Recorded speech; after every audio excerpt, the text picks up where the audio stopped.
the Xfinity Series, the Cup Series, all head to Las Vegas for what is expected to be a great round of 8 here for both series. We get you ready from a betting perspective next on the NASCAR Betting Preview Show.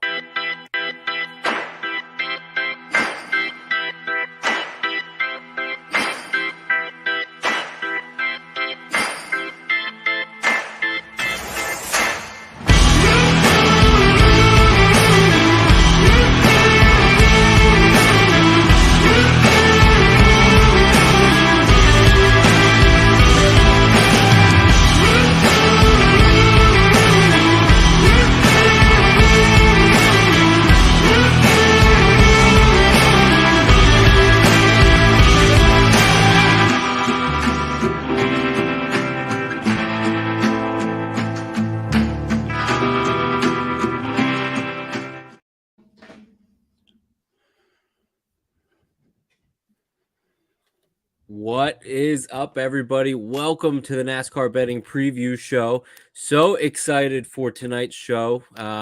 Just now with the Roval, with Talladega, with all that round behind us, I think we're all looking forward this week to, Las Vegas, a mile and a half.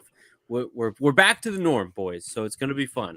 So I'm looking forward to chatting it here up with you guys and everybody listening on live via YouTube. Thanks for tuning in. Make sure you let us know who's watching, and we'll say what's up to you there. If you're listening on X, welcome live there as well. Thanks for tuning in over there. And then if you're watching from the NASCAR Betting Preview Show Twitter account, you can see our beautiful faces there as well. So thank you, everybody, for tuning in. And like I said, we got a lot to cover here tonight. And I think so many of the gambling community are just excited to once again have a mile and a half track that we go back to. So the NASCAR Betting Preview Show is presented by Atlas Hair. Atlas is an elite line of hairstyling products with cologne fragrances. So get started today at atlashair.com. Use the promo code NASCAR for 20% off your entire order. atlashair.com, ATLASHAIR.com. And for those, again, watching live on YouTube, make sure you smash that like button, hit that subscribe. It helps our partners over there at In Between Media. We can't thank them enough for powering this broadcast live on YouTube and everything Seth and his team do to help make this happen. So if you're new, I'm going to welcome on the panel now. You got Phil, the Full Tank with Phil podcast. You got Mark Harris, a.k.a. SKYBOX NASCAR. So, Phil, you and I pretty happy. We got we're repping our Phillies gear tonight. So how are you doing? I know your wife is at the game. So how are we feeling tonight, my man? Feeling great. I was nervous about game 3. Phil's came out swinging, and 3 outs away of going up 2-1 against the best team in baseball and getting ready to play the song. So feeling really good. Yeah, her and her brother, my brother-in-law, scored tickets, and we argued over who was going to go. But I wanted to be here with you folks. You know what I mean? So maybe I can score tickets tomorrow night. We'll see. But you scored tickets with us. You scored points with us. So that's good. Yeah. So we'll see if we get to go to tomorrow night's game. But yeah, feeling really pumped and excited to talk Las Vegas.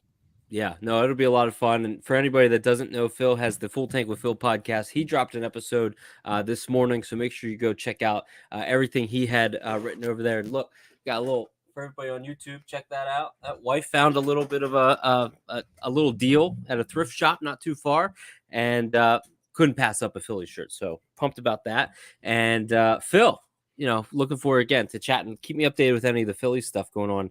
Mark, my man. Good to talk to you. Good to see you again. Mark Harris, everybody. SKYBOX NASCAR. Mark, how are you? Listen, we've never been better, Derek. We're going to a mile and a half. We got a bunch of data. We'll see if it translates into winning bets. But feeling good about the bets. I think I've, at least 3 of the 4 that I'm going to talk about tonight. I'm really fired up about.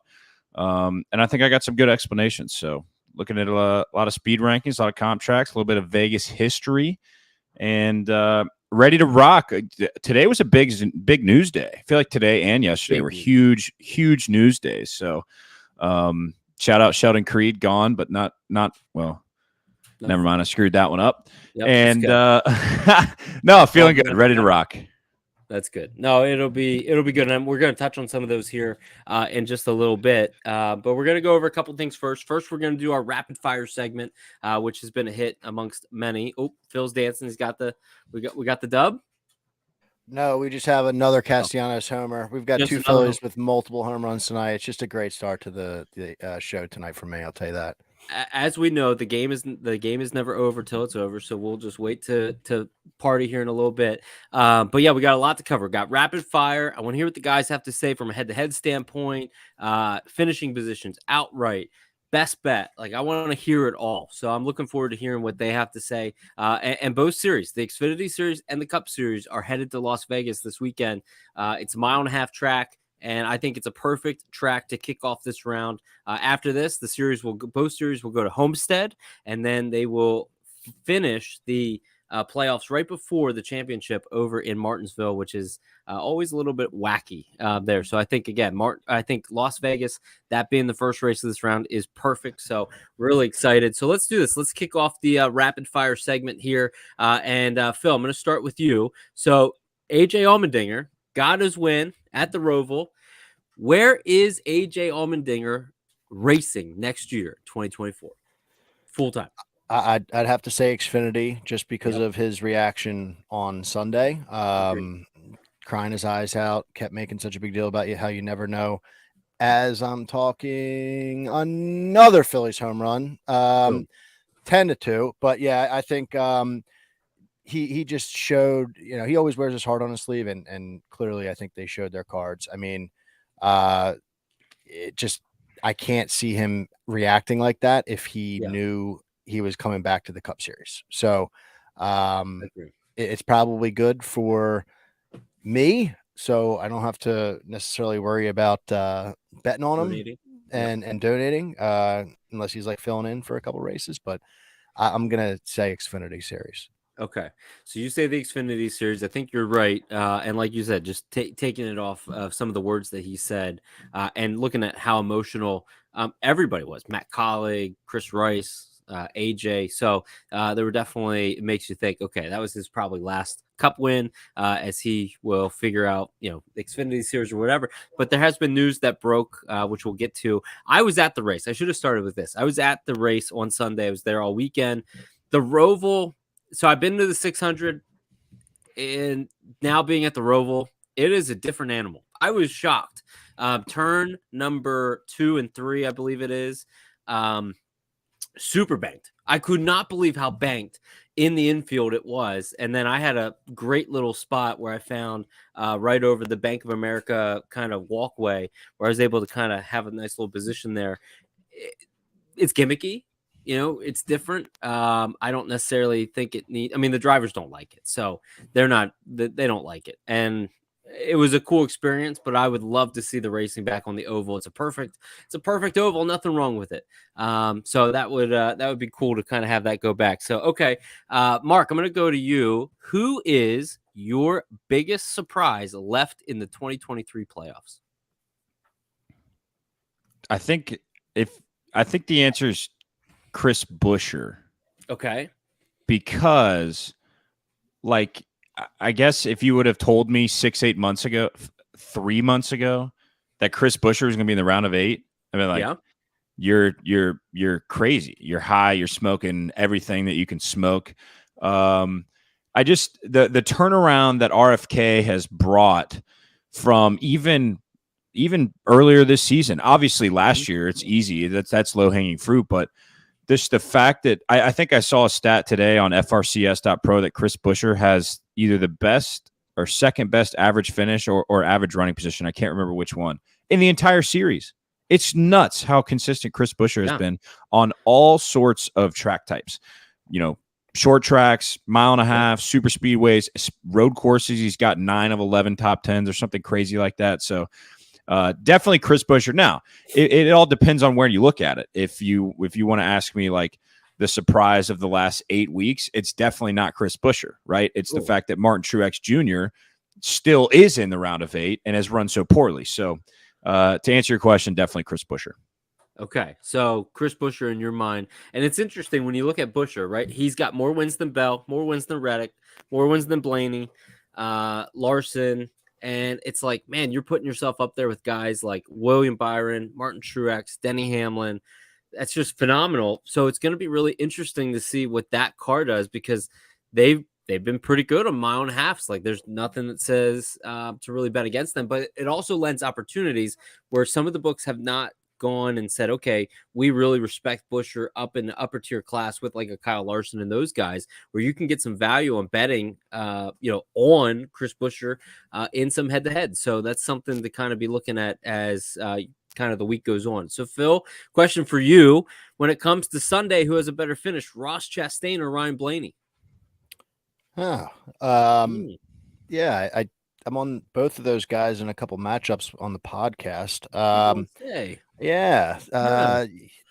So I'll go with man, that's a tough one. I'll go with Blaney because of the playoff element. I mean, one of the reasons why I said I liked Blaney in a head-to-head was he's got the full backing of Penske now. Hasn't had that at Vegas before. Whatever that means, we're going to find out, if that does hold any weight. But with Logano and Cindric, toast, then we'll see. And he's serviceable on these types of tracks. Ross, I like him in certain matchups this week, but if you're going to put me up Ross against someone who is in the playoff hunt, then like Blaney, 10 points to the other side of the cut line. I think Blaney's going to drive pretty cautious and, try to get the most out of practice and qualifying and just try to keep track position, just try to keep a clean race. That's their goal. They haven't had that. So I'm going to say that with that full focus of that team, we'll go with the 12. Yeah. Yeah, I don't think there's anything wrong there. You highlighted how good of a driver he is when it comes to the fall race at Vegas versus the spring. So I thought that was really good. Mark, you kind of teased this a little bit. We had some news break today. Sheldon Creed is out of the 2 Xfinity car. Silly season is still upon us here. What is the next big named driver to land a ride in 2024? Don't say Matty D. Matt DiBenedetto. Where? I mean, yeah, I have no idea. But where though? No, okay, let's where could Matt? He's not where going. Do you think? He's not going to the 16. He could go to the 2, but I think Ty Dillon's the front. I mean, if you ask people 2 days ago, it's Ty Dillon's going to the 16, and Sheldon Creed's still driving for RCR next year. Ty Dillon's going to land somewhere. I mean, that's inevitable. He's going to have a ride. He's going to have a ride somewhere. Man, some of these rapid fires I'm really prepped for, and others I'm just out to lunch. That's why I throw them at you. Fuck. Zane Smith, we don't know what he's doing, right? No, we do. What's he doing? Don't remember. He's got the contract that he's going to be driving for Spire, I believe, for a year or 2. Oh, that's right. Sorry. Yeah, I'm in a blender over here. All right, I'm sticking to it. Matt DiBenedetto, he goes to the 2 car. All right, there's your answer. Okay. All right, we'll stay with that. All right, Phil, for you, most important track of this round is what? Oh man, I'll go Vegas. I'll say Vegas, just because it sets the tone. You can't. First of all, you can win and then have 3 weeks to prepare for the championship. Yes. We saw that worked out for Logano last year. You could also pretty much put yourself in a terrible spot. We saw that happen with Christopher Bell last year. No fault of his own, but it's definitely a tone setter. It's the leadoff hitter, pun intended, as I'm watching this game. So we'll go with Vegas first one of the round. Okay, I agree, because we've seen it before where that guy, like you said, gets a win at Vegas, has that much time to prepare for Phoenix, and is usually one of, if not the fastest. Mark, I'm going to kick it back to you. All right, better finish on Sunday, Ty Gibbs, Bubba Wallace. Who you got? Oh, man. Well, I'm going to talk about Bubba Wallace tonight, but probably not in the way that most people are this week.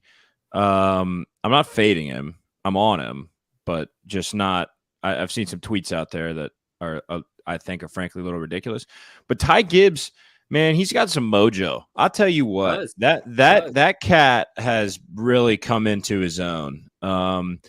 Ty Gibbs is not going to fly off the page in any models, not really any speed rankings. But Bubba Wallace is, and I know neither of them in the playoffs. And I think if Bubba was in the playoffs, this would be a totally different conversation. And I think that matters this week. And I'm going to talk about that. But I still think in this particular matchup, it's not close. If I were to set the line, I don't know if there is a line out there, but I would probably make the line Bubba minus 140.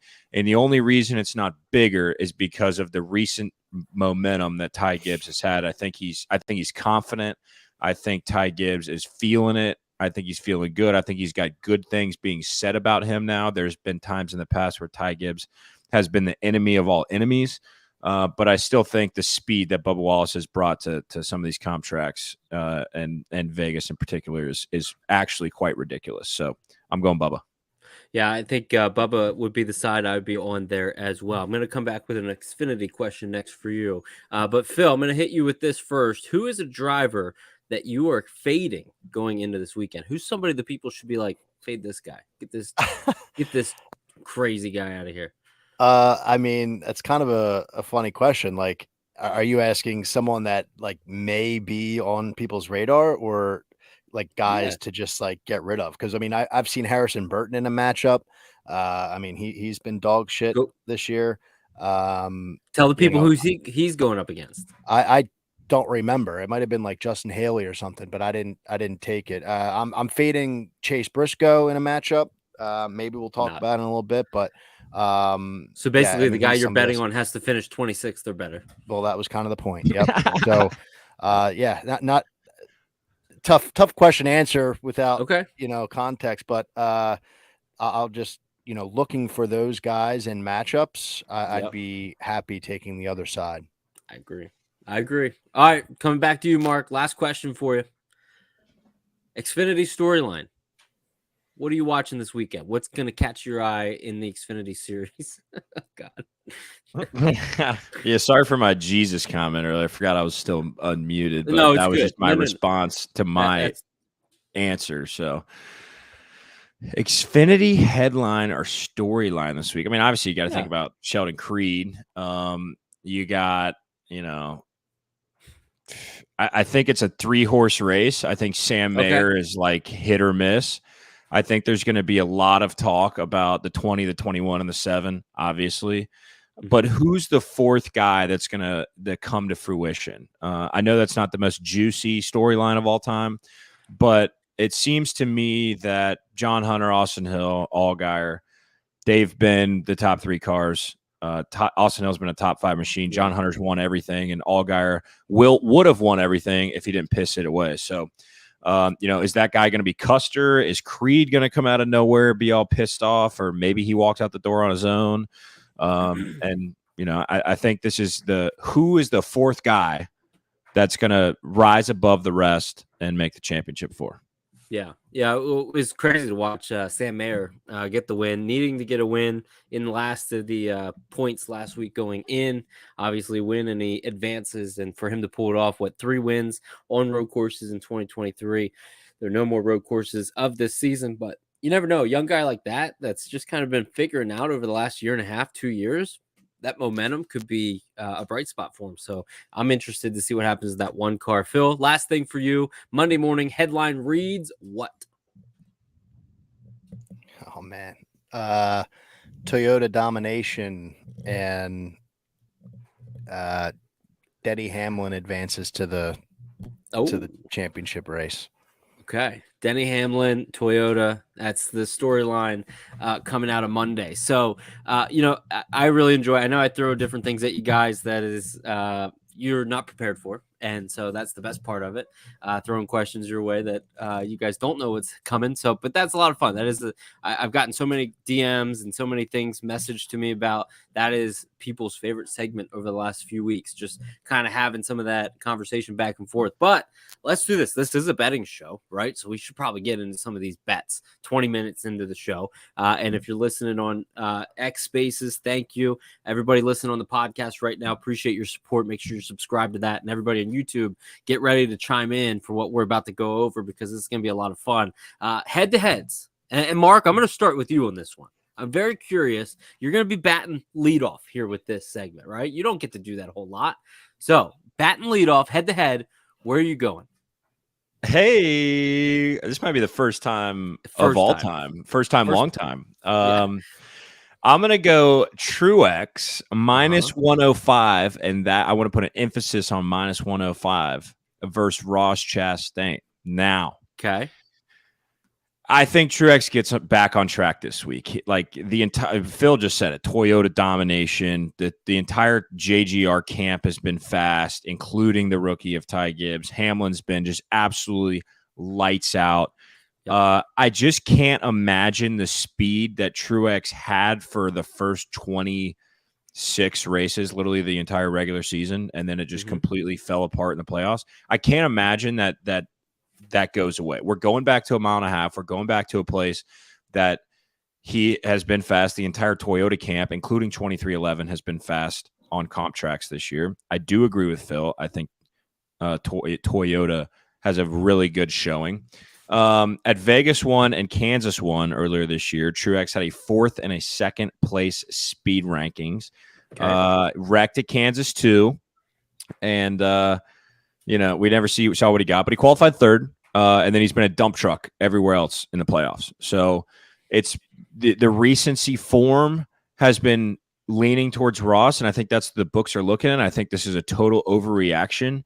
And Ross hasn't been blowing the doors off of people either, right? He's got some of the combined stats that I look at, Ross is better than Truex. And I think when you parlay that with, the recency bias, I think that's what the books are looking at. But the fact that the books have Ross at minus 125, it's not a huge favorite, but you're taking Truex, one of the guys that's been the fastest all year long on no matter what track we go to, almost at even money.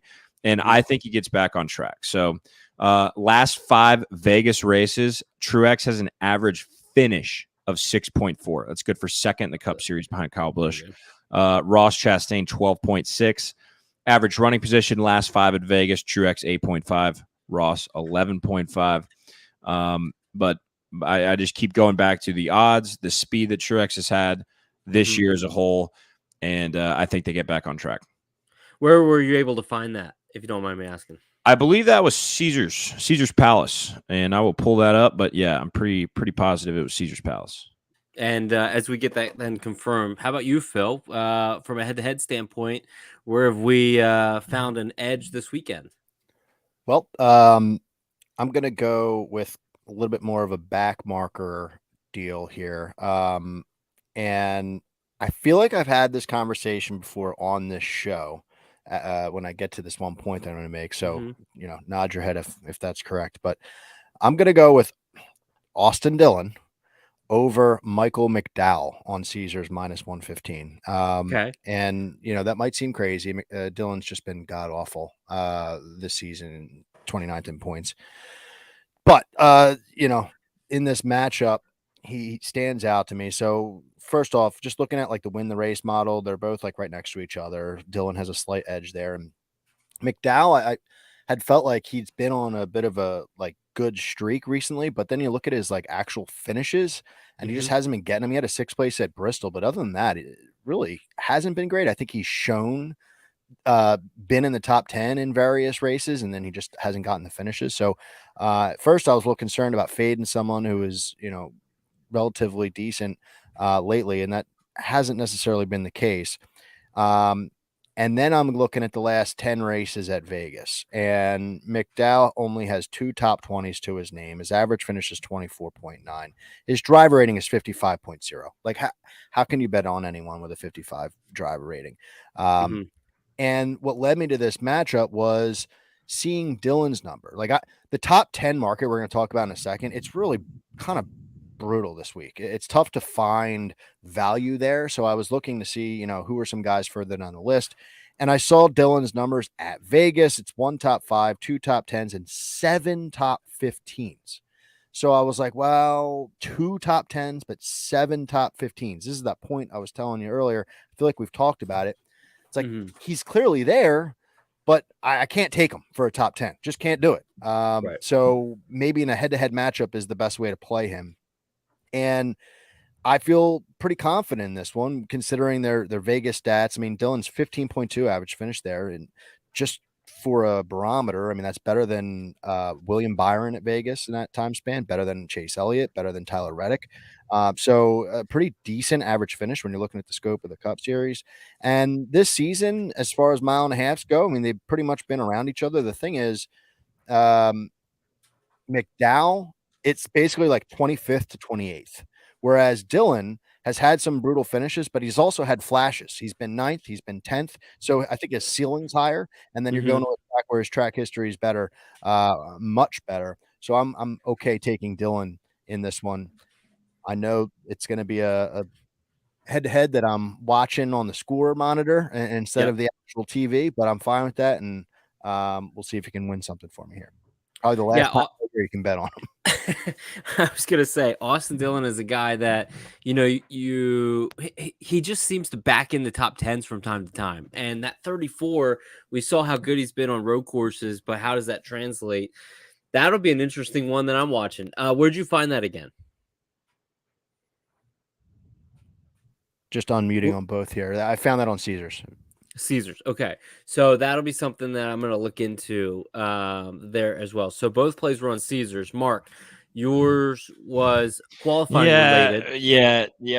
I goofed up. This is what happens. That matchup that I just gave out was a qualifying matchup. That was not a race matchup. So that one's on me. I do not have qualifying stats in front of me, so I would not advise going to take that. However, as Phil raises his hands, that line did move. It was minus 105 last night. So if that means anything to you, then take it and run with it.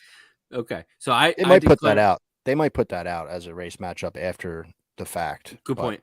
Yeah. So if they do, and Chastain's not a notoriously good qualifier anyways, so that'll be something to kind of do some diligence on.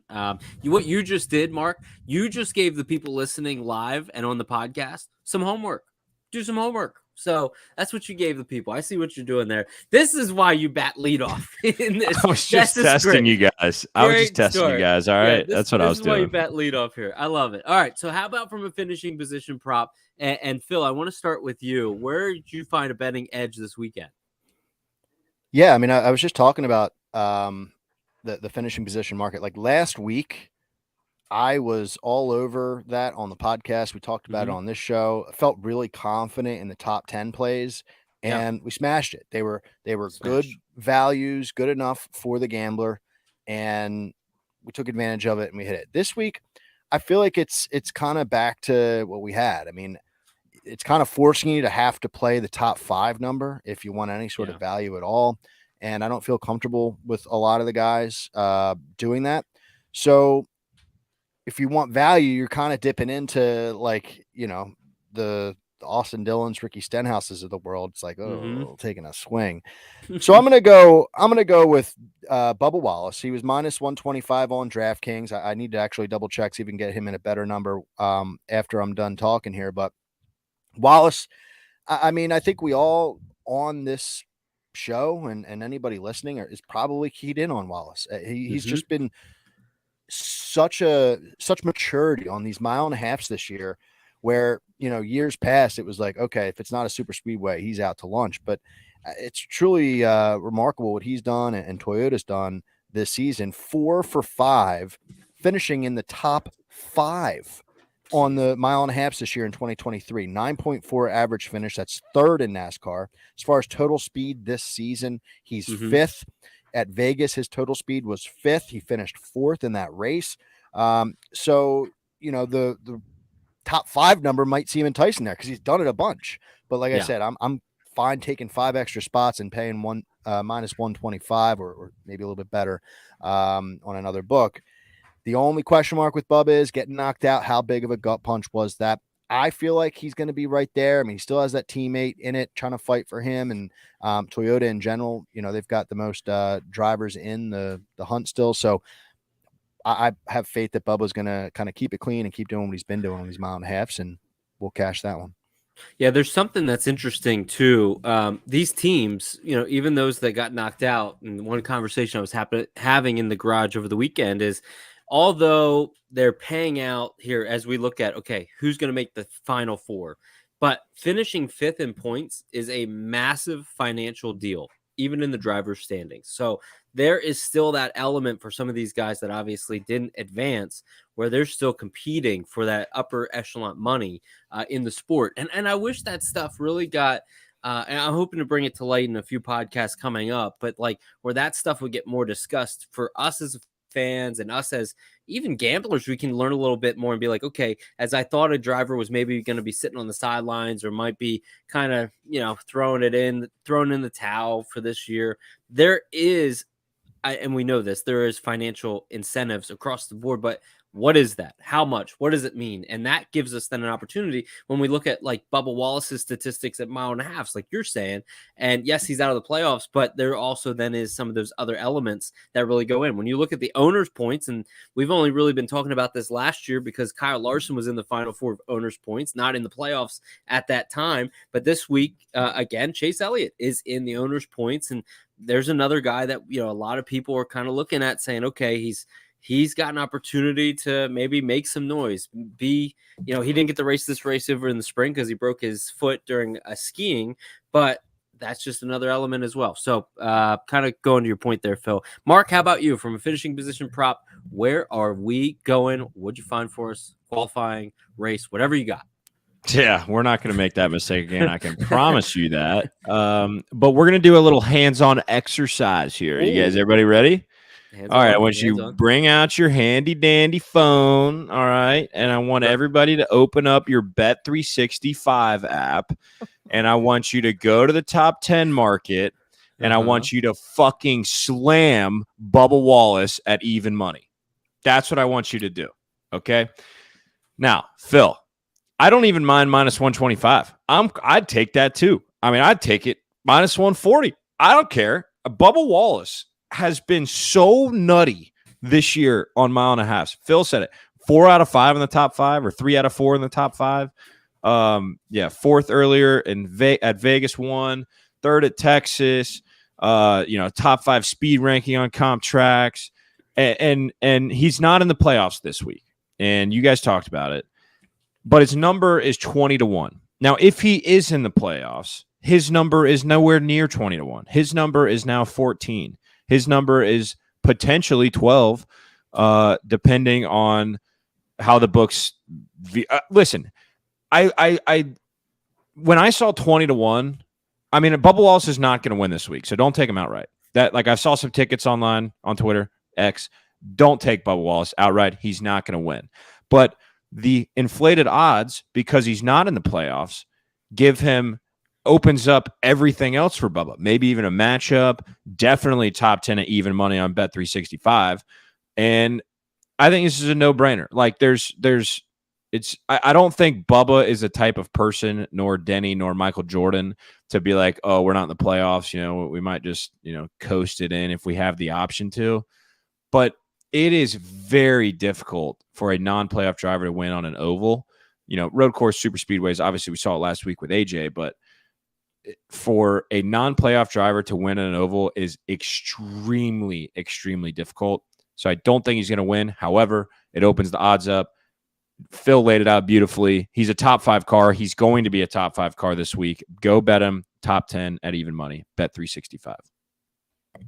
Okay, so Bet365, like you said. So both you guys, and you did this last week as well, being on, I believe it was Ty Gibbs, if I remember correctly, and that paid. So now you both are on here, Bubba Wallace, this week for a top 10. So, Mark, I'm going to kick it over to you now from a outright perspective. Is there a number out there that really kind of caught your eye, or are you looking at the top of the odds board and something a little bit shorter? I got a couple messages this week of saying, man, these prices are getting shorter and shorter each week, and they are. They're probably going to be getting that. But what did you find? Anything significant? Yeah, they're definitely short. That's for sure. There are 6 or 8 guys below 10-1. I think 6. That's ridiculous. But if I'm the one that has the liability of losing money, I'd probably make 4 or 5 of these guys pretty low odds, because there are Denny Hamlin, Reddick, Truex, Larson, Byron. I mean, none of us would be surprised if any of those guys go out and lead 250 laps, right? 200 laps. And I feel like that's a legitimate threat, especially in the next gen car. It's like, who's going to show up this week? I don't have a clue.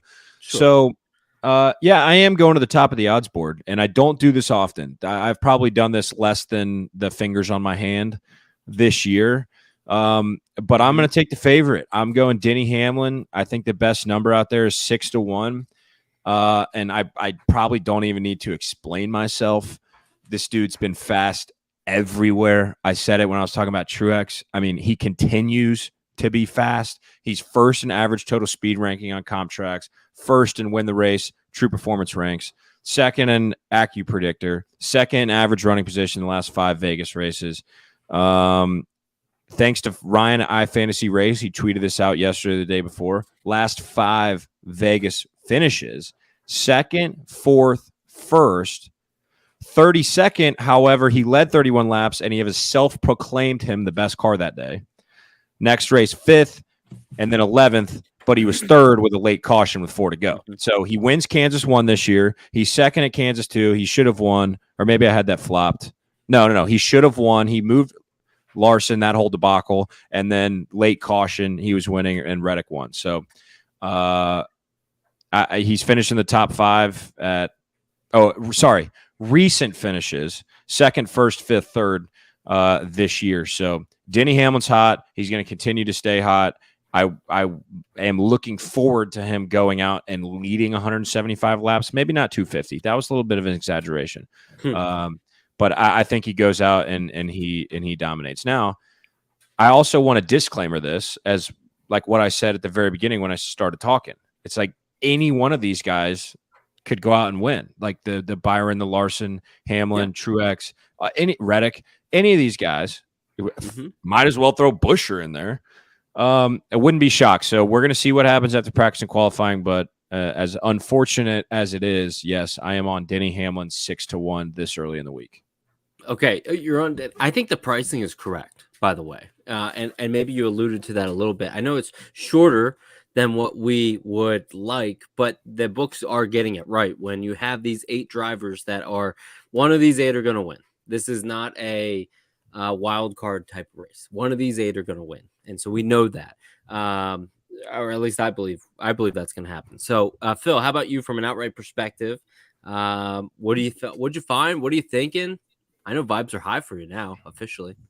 Vibes are high. I'm getting text messages from like my mom's like crying. It's like, dude, they didn't even win the series yet. We didn't even win anything yet. Yeah, but anyway, my wife's sending me videos singing the song at the stadium. It's nuts. So Mark took my headline from earlier, so I appreciate that, Mark. Just kind of driving that point home. But I'll go up in the odds a little bit, just a smidge. Truex on Bet Rivers was plus 850, and got a lot to say about him. We documented earlier, I think both you guys did, his struggles in the playoffs. So the thing about Truex is, if he's going to do it, if he's going to snap out of the funk, it happens here. And I feel like this round sets up well for him. You got Vegas, as I'm going to get into, and then you got Martinsville. So 2 tracks at least. I don't know his stats offhand at Homestead, but it's a good situation for this team to be in. Can they snap out of whatever the hell they're in? And if it's going to happen, why not here? So we'll go with mile and a halfs first. He's just been okay. 1 top 5, 3 top 10s, 10th in average finish. I mean, that's just, strange for someone who had such a good regular season when mile and a halfs are a good chunk. Total speed was just okay. Finished 7th at Vegas, and he was up front on a restart late in that race. And that's kind of the segue into it. It's like Vegas for me, Truex is always just there. He ran 4th for like such a long span of that race. And Byron had his rocket ship. So it was really tough for anyone to even hold a candle to him. But looking at Vegas, Truex, he is the man. Last 10 races, he's got to win 4 top 5s, 9 top 10s. His top 10 numbers astronomical, by the way. Don't even think about it. But first in average finish, first in driver rating. But this is something you touched on earlier, Derek. Playoff races at Vegas. I think you mentioned how I was saying on the pod, Blaney was stepping up a little bit. Yeah. Talk about stepping up. His last 10 races, his average finish is 6.8. Just the playoff races, Martin Truex Jr.'s average finish improves to 3.8. One win, 4 top fives, 5 for 5 top 10 finishes. So the point being, he's going to put you in a good spot. And, you know, plus 120, he's probably the only guy I'd feel comfortable taking a top 5 on. I don't, you know, maybe see if you can get that number better on race day. But, and then if you're worried about qualifying, you know, he's got a pattern going this year where every other he starts within the top 5. So he's I'm not going to say, I almost caught myself.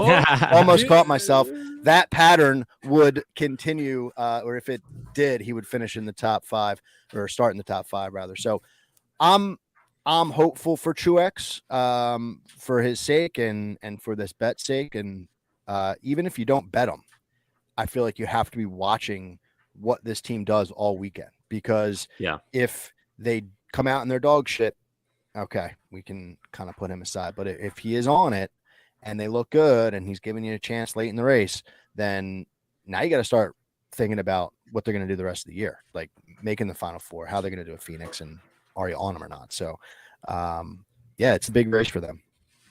Yeah, it really is. And like you said, I mean, some of those statistics, just looking at the playoff races, you know, momentum has not been on his side, but we know how good Toyota has been. I need to look at the weather. We know when it gets hotter, you know, that's very good when it comes to, you know, how these Toyotas perform. So it'll be interesting to see, you know, how that kind of pans out this week. So I like that. I found a plus 118. You have to be looking around. I was trying to find a book or an app that would kind of show me more options, but from a top 5 number, I know we're talking outright, but maybe a top 5, somebody wants to jump on there. How about this? Mark, I'm going to kick it over to you, let you kick off maybe your best bet, most value. Where have you found? Anything catch your eye at all? Yeah, definitely a little juicy, and not in the good way, definitely in the other way. But I'm going back to the top 10 market. And I actually, to be frank with you guys, I flipped my prop bet and my best bet. My best bet was Bubba, but I wanted to pile on so that everyone got the gist that Phil and I were both on Bubba top 10, and you could find an even money. So just take that for what it's worth. This was my finishing prop bet, and that is Kyle Busch, top 10 minus 140. And I know you only pay the juice if you lose, okay? And I don't plan on losing. And then Kyle Busch is going to finish in the top 10 minus 140. So let's cut to the chase here. We'll chat afterwards. I don't have a ton to talk about for him. I just have straight numbers, straight facts, spitting facts. Comp track speed ranking this year, 6th. Last 5 Vegas races, best in the league in average finish, 5.4. Phil was talking about the crazy numbers that Truex has. Kyle Busch is right up there with him. Average running position of 9.8 in the last 5. Finished 6th at Charlotte, 7th at Kansas 2, wrecked at Kansas 1 in Texas, and finished 14th in the spring at Vegas. So he's going to finish in the top 10, or he's going to wreck. And that's all I have to say about this. I think it's worth the juice. This bet is on Caesar's Palace, which I don't know what my infatuation is with Caesar's Palace, but I did watch The Hangover the other night, and I'm all about Caesar's Palace this week. So minus 140, that's the best line I have found. Not even Bet365 has a better number. But I think Kyle Busch owns Las Vegas, maybe co-owns with Truex, as Phil stated or put out there. But I think he's gonna be really fast this week, and I am not scared to lay minus 140 this week. Kyle Busch top 10. So you're on minus 140, Kyle Busch top 10. Like you said, he's either going to finish top 10 or he's going to wreck. That's just kind of been what it is with him. It'll be interesting now to see with that team. And again, he and that team have done a really good job this year. They got 3 wins in the 8 car at RCR, where the 3 car has not even been on the same planet. They've been MIA. So to see that in their first year, really good. It'll be interesting to see what momentum, what they do going forward in 2024. But what momentum can they generate at the end of these last 4 races, which you're kind of taking a little bit of a bet on there. How about you, Phil? From a best bet, most value, what have you found? a couple different places. I was thinking about going here, but I think because we kind of alluded to it earlier in a different way, I'm going to go with this matchup. But before I do, I think you were in the question about who to fade. Yeah, I I think was. you were. Now I'm realizing what you were trying to get me to say. And that was the stat that we looked into where previous winners, how good are they at Vegas, like in the next race? And the answer is not very good at all. In the last 8 races, the best finish from previous years or previous race winner is 10th. And that was a few years back from Larson.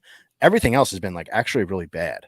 So I'm not fading Byron, but Right. I'm not taking him just based off of that. I mean, and I know he's like the hottest driver in the world right now. So that's why I'm kind of just like, oh, Yeah. to Right. see him at the top of the board, that was like, oh, I want to be on him. And it was like, that's weird. It's a weird stat, kind of too wonky for me to dive in on. But the answer that I gave you earlier was Chase Briscoe. So the head-to-head matchup that I'm taking is AJ Allmendinger versus Chase Briscoe on Caesars -115.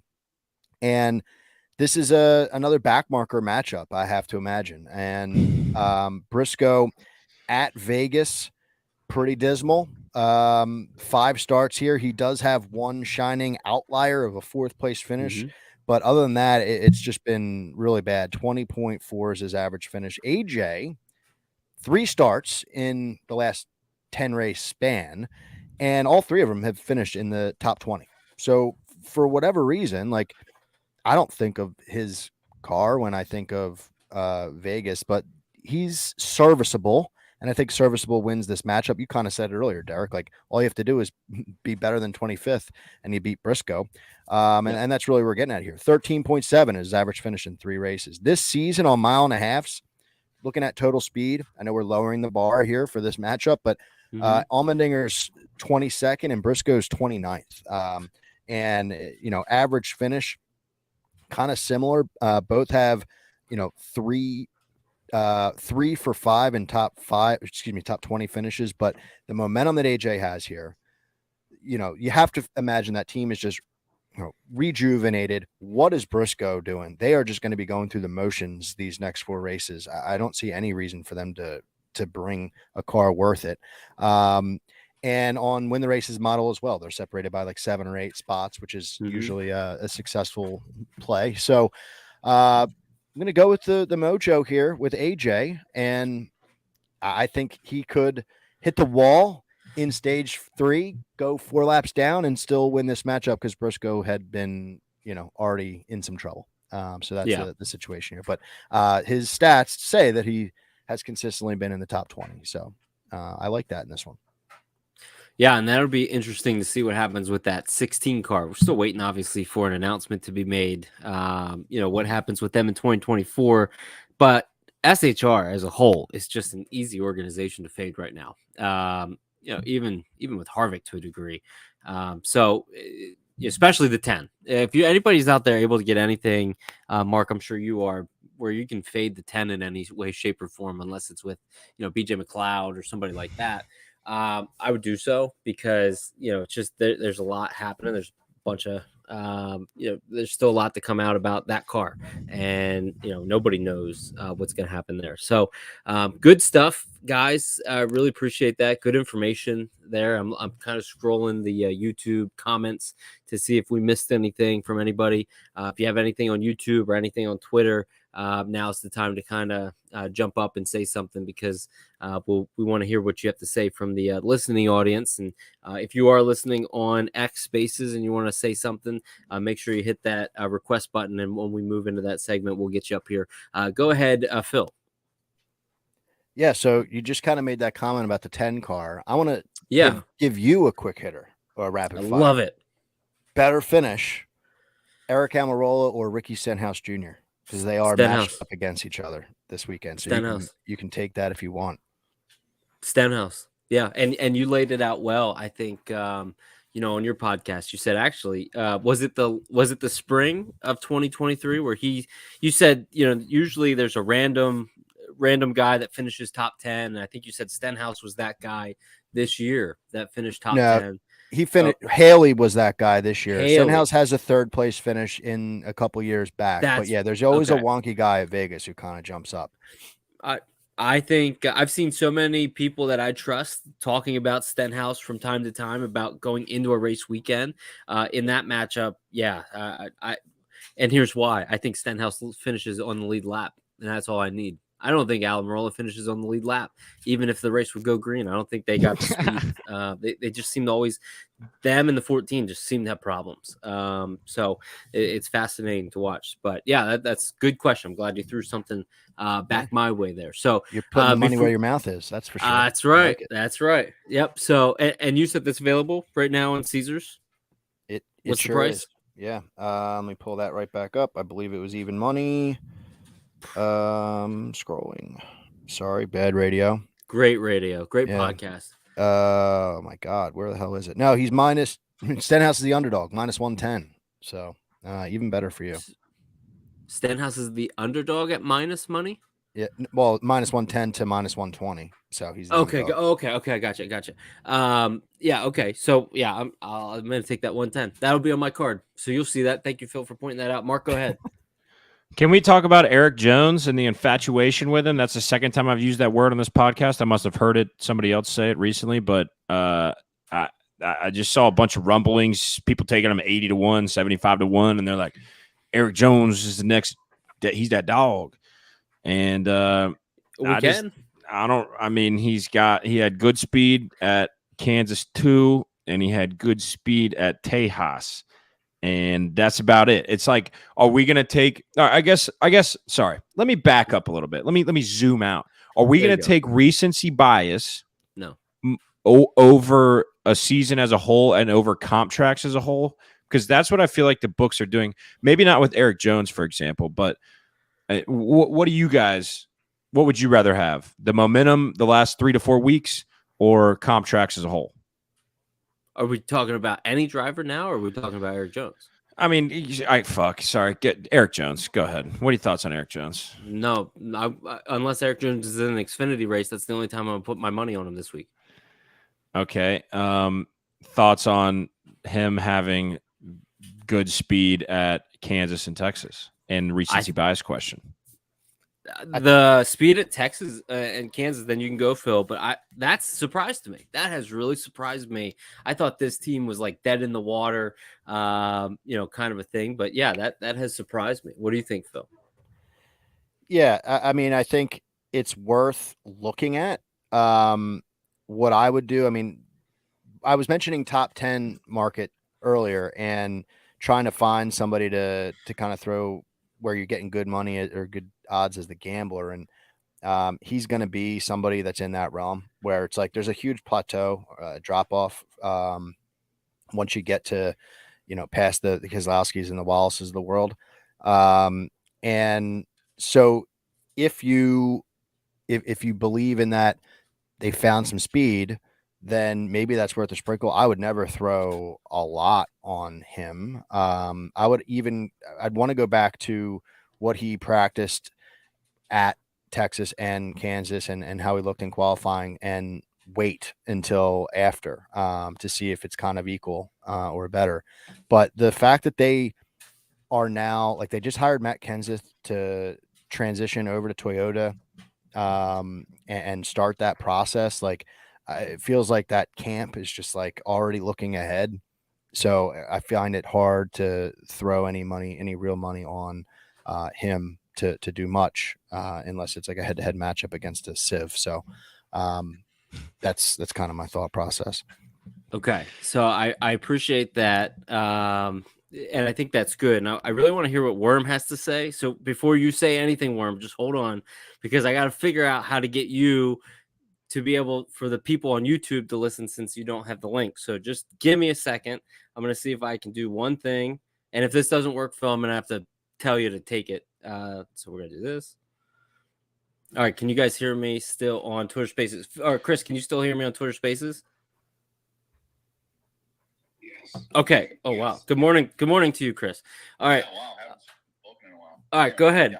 All right. So now everybody can hear you. So what's your take? Because you were waving your hand. So I was trying to get to you.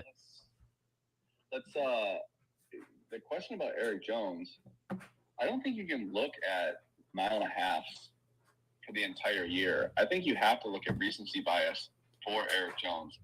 Clearly, something happened with legacy when Noah Gragson left, whether that was part of the whole deal. They've been significantly faster and more competitive. So I think that at a certain point, you have to look and say, hey, how do you think Eric Jones is going to run based on his speed? And I wouldn't necessarily say, the Roval, Talladega, maybe Texas.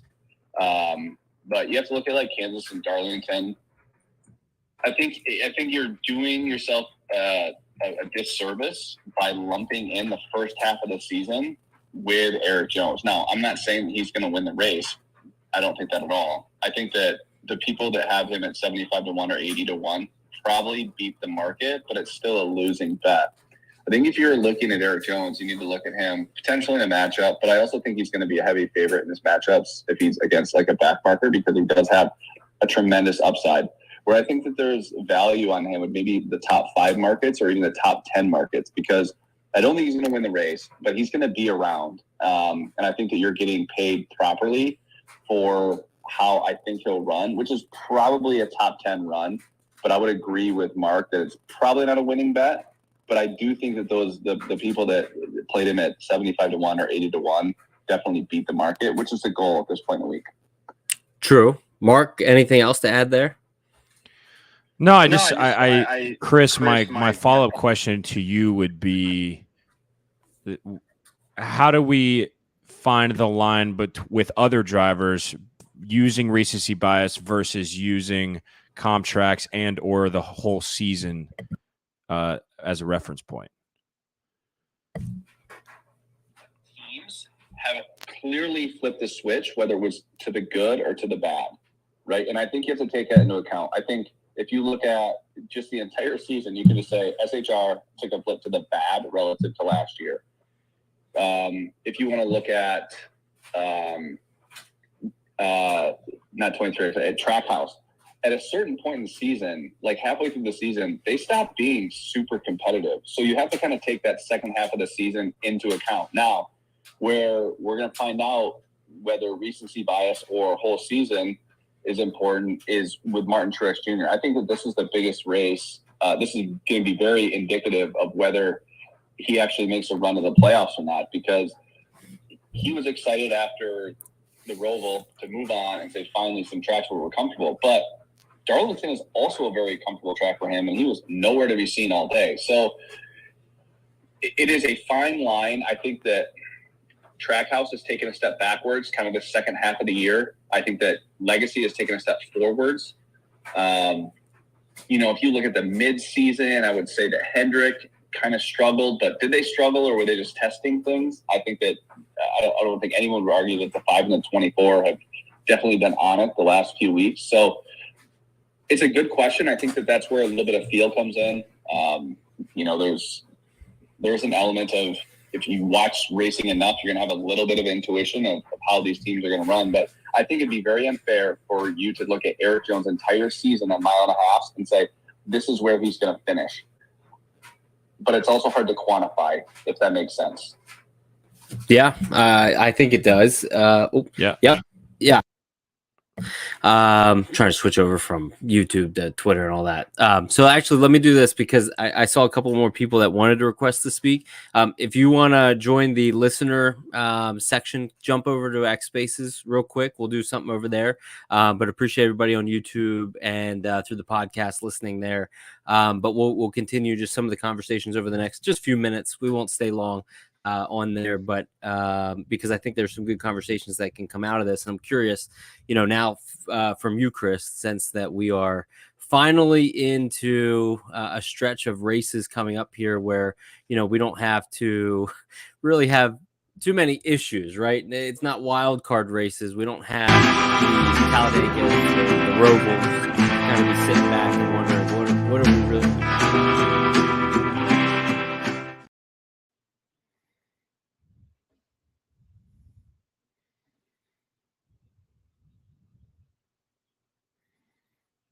into this race specifically.